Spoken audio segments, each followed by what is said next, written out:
अभी जो है हम लोग डिस्कशन में जो टॉपिक बताना था वो है पैकिंग एफिशिएंसी। एफिशिएंसी से हम लोग जानते हैं कि कितना दर पर हम लोग काम कर सकते हैं और वो हम लोग को जानकारी देता है एफिशिएंट। कोई चीज़ को हम लोग ज़्यादा से ज़्यादा कम टाइम में कर जाए तो we are more efficient in comparison to other. एक थोड़ा देर के लिए अगर हम लोग बात करें तो पहले इंजन जो था वो कोयला का था, फिर इंजन जो आ गया वो डीजल्स के आ गए और फिर अभी इलेक्ट्रिक। तो यहाँ पर जब बात करते हैं तो इंजन एफिकेसी या एफिशिएंसी हम लोग देखते हैं तो कोयला गाड़ी जो थी उसकी एफिशिएंसी बहुत कम थी in comparison to electrical one. तो हम लोग कह सकते हैं कि electrical railway are more efficient in comparison to that of the coal railways. तो ये बात को हम लोग ध्यान में रखें। कहीं अगर हम लोग पैकिंग के लिए जा रहे हैं तो हम लोग एक छोटे से बैग कॉन्फाइंड जगह में मैक्सिमम कितने सामान को रख सकते हैं, that will be regarded as efficiency. तो यहाँ पर भी आइटम्स को जो हम लोग क्यूब खोलेंगे जिसमें हम लोग बात करेंगे simple cubic, body centred and face centred पर, तो ये जानकारी हम लोग रखेंगे कि किस तरह से उस बातों पर हम लोग ध्यान दें। तो यहाँ पर जो हम लोग के कॉन्स्टिट्यूएंट पार्टिकल्स हैं जिस पर हम लोग को ध्यान रखना है वो क्या है हम लोग के लिए, तो ये हम लोग के लिए है एटम्स, आयंस और मॉलिक्यूल्स। इस पर हम लोग ध्यान रखते हैं। और closely packed in the crystal lattice. क्योंकि क्रिस्टल पर ही बात कर रहे हैं तो हम लोग इसको क्या रखेंगे, क्रिस्टल लैटिस पर। तो ये चीज़ अरेंजमेंट जो हो सकता है, अरेंजमेंट पर बात करें तो ये हम लोग के लिए CCP हो सकता है, क्यूब क्लोज पैकिंग, या HCP जिसको हम लोग कहेंगे हेक्सागोनल क्लोज पैकिंग। तो हम लोग ए नंबर ऑफ फ्री स्पेस जगह जो रिक्त हो जा रही है उसको हम लोग एक और वर्ड कह सकते हैं, वॉइड्स आर लेफ्ट। तो जो लेफ्ट आउट है the total space which are not being occupied are referred as voids. तो इसके कुछ पैकिंग एफिशिएंसी के हम लोग को फार्मूला होना चाहिए, पैकिंग एफिशिएंसी किसे कहते हैं, और अगर इसको हम लोग परसेंटेज में निकालेंगे तो क्या बेनिफिट्स मिलेगा। तो पहले हम लोग यहाँ पर देख ले रहे हैं packing efficiency percentage. The percentage of the total space which is occupied by the particles in a certain, कुछ certain का मतलब कुछ packing is known as packing efficiency percentage. इसको हम लोग ऐसे लिख सकते हैं, समझने में आसान हो जाएगा। तो fraction of the total space occupied is called packing fraction. तो इसको बोलने में पैकिंग फ्रैक्शंस में भी अगर हम लोग ध्यान में रखें, परसेंटेज हटा दें तो ये हम लोग को कह सकता है कि fraction of the total space occupied. तो ये जानकारी, तो इसमें किसको देखेंगे हम लोग, पहले देखेंगे सिंपल क्यूबिक को। एनसीईआरटी अलग ढंग से बात करता है लेकिन हम लोग पहले, चूंकि हम लोग को लर्नर्स हैं तो इस पर हम लोग पहले आसान को देखेंगे फिर टफ की तरफ जाएंगे।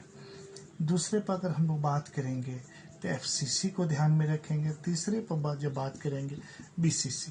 मतलब ये कहने का है ये इजी हम लोग के लिए, समझने के लिए लिटिल बिट टफर है, तब ये इसमें थोड़ा कंफ्यूजन होगा, घबराने की बात नहीं, just we will make our way through it. तो यहाँ पर अगर हम लोग बात करें तो अगर ये ढांचा को हम लोग देखते हैं, हम लोग सिंपल क्यूबिक पर बात कर रहे हैं, ये ढांचा को देखिएगा। पहले तो एक बात दिमाग में बैठा लीजिए कि ये जो आइटम्स हम लोग यहाँ दिखाते हैं इसके बीच में गैप्स नहीं है। ये जो हम लोग अलग अलग करके समझने के लिए हम लोग सिर्फ इतना ध्यान रखते हैं, लेकिन अगर एक्चुअल फिगर इसका ध्यान में देखा जाए तो ये बड़ा टफ जॉब हो जाता है। किस वजह से? क्या है कि हम लोगों ने स्टार्टिंग में भी एक फिगर में हमने ये बताया था कि इसके जो ढांचे होते हैं वो इस तरह से बहुत सारे एटॉमिक साइज पर बात करते हैं। अब ये एटम साइज से इससे, तो जब ये आइटम्स को आप ऐसे से दिखाइएगा तो you are not able to exactly find all about the items position. और इसमें सिर्फ हम लोग को क्या लगता है कि ये एक दूसरे से किचिर पिचिर है, मतलब समझ में नहीं आता है, मम्बो जम्बो कंडीशन से। तो इसी को कॉम्प्लिकेट को इजी फॉर्म में हम लोगों ने किया, लेकिन फिर भी हम लोग का आइटम्स के जो दोनों आइटम्स हम लोग कंसीडर करते हैं, इसके सर्कमफ्रेंस को हम लोग टच कर रहे हैं। तो पैकिंग एफिशिएंसी परसेंटेज को हम लोग पहले फार्मूला देखें। ये हो जाएगा volume of the sphere divided by volume of the cube, जो कि परसेंटेज में है तो हम लोग इसको 100 से लेंगे। लेकिन अगर यही बात करेंगे सिंपल क्यूबिक पर, तो यहाँ पर हम लोग कंसिडर z का वैल्यू सिंपल क्यूबिक का क्या था, 1 था। BCC को देख रहे थे तो 2 था। FCC को देख रहे थे तो 4। इस बात का हम लोग को ध्यान में रखें, नहीं तो पैकिंग एफिशिएंसी सिंपल क्यूबिक का भी लोगो तो वही हो जाएगा, BCC का भी लोगो तो वही होगा, FCC का। तो एनीवे हम लोग उसमें अल्ट्रेशन नहीं लेंगे। We have to exactly find how much space are being occupied by the arrangement in simple cubic, body centered and face centered. So we are going to start this particular figure of very first one, that is simple cubic. यहाँ पर ध्यान से देखो, बहुत easy है। ये अगर हम लोग ध्यान में दे रहे हैं तो ये एक सर्कल का अगर ये आधा ले रहा है तो दिस इज आर और दिस इज आर, और ये जो जगह है साइड, ये सब साइड जो है क्यूब का, तो हम लोग क्या कह सकते हैं, दे आर इक्वल। क्यूबाइड हमने नहीं बोल रहा, क्यूब बोल रहा। तो सभी साइड इसके बराबर होंगे, तो ये भी है, ये भी है, ये भी है, तो ये भी साइड है। तो हम लोग लिख सकते हैं let the side of the cube be a. तो अगर इसको ध्यान में रख सकते हैं तो ए बराबर 2r, ये जगह से ये जगह को जब हम लोग कंसिडर कर रहे हैं 2 है और रेडियस ही ऑक्यूपाई कर रहा है और आधा आधा तो इधर से निकला हुआ है, तो a बराबर 2r। तो हम लोग यहाँ पर पहले फाइंड आउट करेंगे वॉल्यूम ऑफ द क्यूब। तो वॉल्यूम ऑफ द क्यूब क्या हो जाता है, a क्यूब हो जाता है। इस पर बेसिकली ध्यान रखेंगे तो एक जगह पर 2r लिख सकते हैं, तो 2r का क्यूब हम लोग ले लिया, तो ये 2 का क्यूब अलग हो गया और r का क्यूब अलग, तो 2 2 2 2 दूनी 4 4 दूनी 8, it will be 8r cube. अब अगर हम लोग बात करते हैं वॉल्यूम ऑफ द स्फीयर, तो वॉल्यूम ऑफ द स्फीयर क्या हो गया फार्मूला, 4/3 पाई r क्यूब। तो अब तो हम लोग के लिए कुछ बात ही नहीं है, तो ये वाला वैल्यू जो है वॉल्यूम ऑफ द स्फीयर को यहाँ पर रखेंगे। अब वॉल्यूम ऑफ द क्यूब का जो वैल्यू ये है, इसको हम लोग कहाँ पर रखेंगे, यहाँ पर रखें। तो पैकिंग एफिशिएंसी परसेंटेज पर जब बात किया तो 4/3 पाई r क्यूब इंटू 100 है ही, डिवाइडेड बाय 8r क्यूब। चूंकि ऊपर का डिनोमिनेटर नीचे रहेगा तो नीचे आएगा, लेकिन नीचे का जब इसका भी बटा में रहता है तो ये ऊपर चला जाता है, तो ऐसा तो है नहीं। तो हम लोग पैकिंग एफिशिएंसी परसेंटेज पर बात करें तो 4/3 into pi r cube into 100 into 8r cube. तो r क्यूब कैंसिल हो गया, और इस पर अगर ध्यान में रखा गया तो पाई का वैल्यू होता है 3.14, आगे होता है लेकिन जस्ट वी आर इग्नोरिंग। तो यहाँ पर हम लोग लिख सकते हैं पैकिंग एफिशिएंसी परसेंटेज, तो 4 इंटू 3.14 इंटू 100, और यहाँ पर हम लोग क्या लिख सकते हैं, इसको काटा जा सकता है ऑब्वियसली हम लोग आसानी से, तो फिर लेंदी प्रोसेस में हम लोग नहीं जा रहे हैं।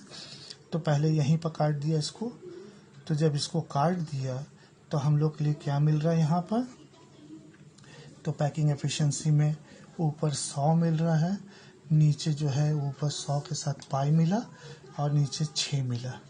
तो हम लोग लिख सकते हैं पाई का 3.14 into 100/6। और अगर इसको हटा दिया जाए तो ये 100 इससे कैंसिल हो गया। तो पैकिंग एफिशिएंसी परसेंटेज में अगर ध्यान में तो 314/6 हुआ। यहाँ तक तो कोई दिक्कत हम लोग को नहीं मिल रही है, लेकिन एक थोड़ा सा और हम लोग बात करेंगे। यहाँ पे जब हम लोग बात कर रहे हैं तो हम लोग को 314/6, लेकिन हम लोगों ने बात किया था सिंपल क्यूबिक पर। तो सिंपल क्यूबिक में Z कंट्रीब्यूशन तो 1 का है, तो पैकिंग एफिशिएंसी परसेंटेज जो हम लोग के लिए होगा 1 into 314/6। तो ये हो जाएगा 314/6 जो कि परसेंटेज का है। तो हम लोग लिख सकते हैं, चूंकि हम लोग देहाती वाले हैं, तो 6 5 30। तो हम लोग के लिए 1 और 4 आ गया, 6 2 12 हो गया। यहाँ पर 2 आएगा, जस्ट पॉइंट ओवर हियर। तो 6 3 18, अगेन वी गेट द 2। तो ये हम लोग के वैल्यू जाएंगे। तो पैकिंग एफिशिएंसी परसेंटेज के जो वैल्यूज आ रहे हैं 52.33%। तो इसको हम लोग राउंड फिगर में क्या कह सकते हैं, चूंकि 5 या 5 से ज़्यादा रहते तो ऊपर चले जाते, लेकिन राउंड फिगर में इसको हम लोग इग्नोर करना है। तो पैकिंग एफिशिएंसी परसेंटेज हम लोग को हुआ 52%। तो इतना ऑक्युपाइड, तो कितना ऑक्युपाइड नहीं है, तो वॉइड्स परसेंटेज क्या हो जाएगा 100 - 52, इट विल बी 48%। अगर इसका चार्ट हम लोग बनाना चाहें समझने के लिए, तो A का वैल्यू हम लोग को 2R आया था, तो R का वैल्यू क्या हो जाएगा, R का वैल्यू A/2, ये समझ में आया। अगर पैकिंग एफिशिएंसी परसेंटेज देखा तो ये 52% आया। तो अगर वॉइड्स परसेंटेज देखा जाए तो ये कितना आया 48%। ये हम लोग का सिंपल क्यूबिक को ध्यान में रखा।